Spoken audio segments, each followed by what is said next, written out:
छूटा थे परान मोर छूटा थे परान, छूटा थे परान मोर छूटा थे परान।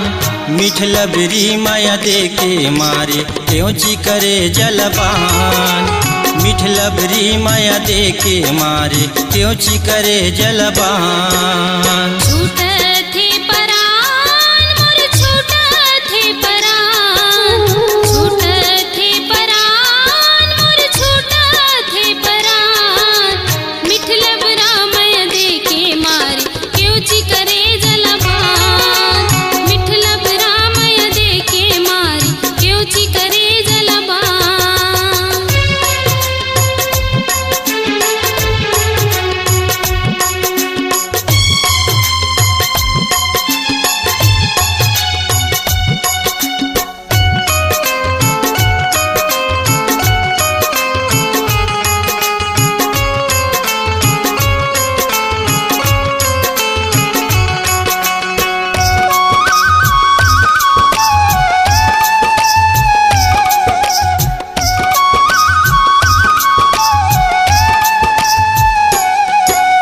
कैसे जियाऊं मैं तोर बिना मुला सुरता हयात थे वो।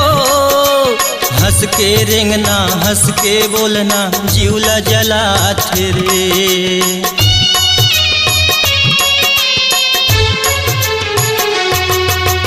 कैसे जियाऊं मैं तोर बिना मुला सुरता हयात थे वो।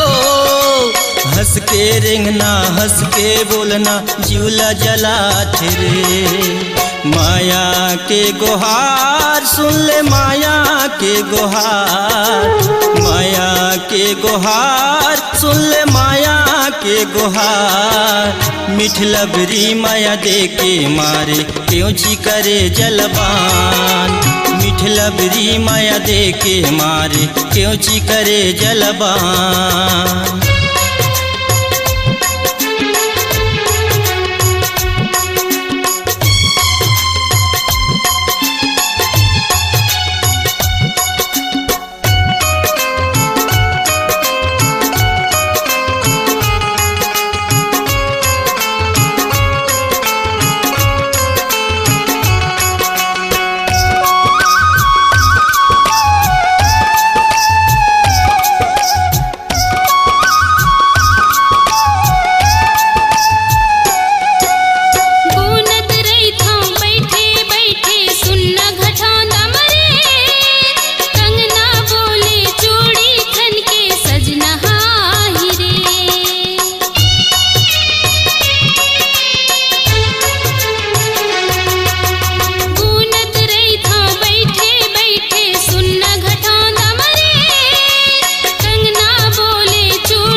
आगी बरथ मोर तन भीतरी में आके बुझा दे वो।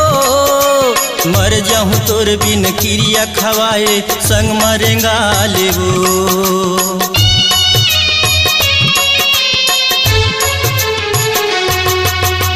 आगी बरथ मोर तन भीतरी में आके बुझा दे वो। मर जाऊं तोर बिन क्रिया खवाए अपन बना ले वो।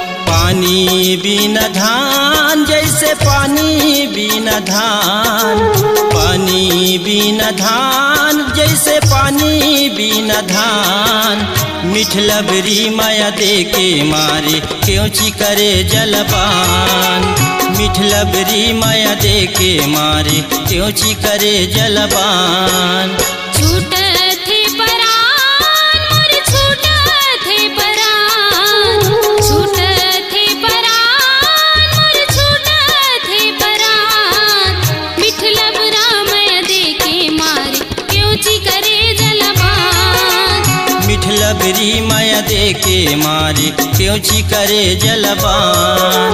मीठ लबरा माया दे के मारे क्यों ची करे जलपान, मीठ लबरी माया दे के मारे क्यों ची करे जलपान।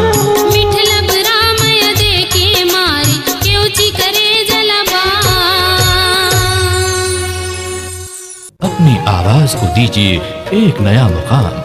डिजिटल रिकॉर्डिंग की दुनिया का जाना पहचाना नाम स्वरांजलि, जहां गूंजती हैं ध्वनियां अपनी माटी की सौंधी सुगंध के साथ। छत्तीसगढ़ी संगीत के विविध रंग जो पहुंचाते हैं पूरे प्रदेश में डिजिटल रिकॉर्डिंग के संग।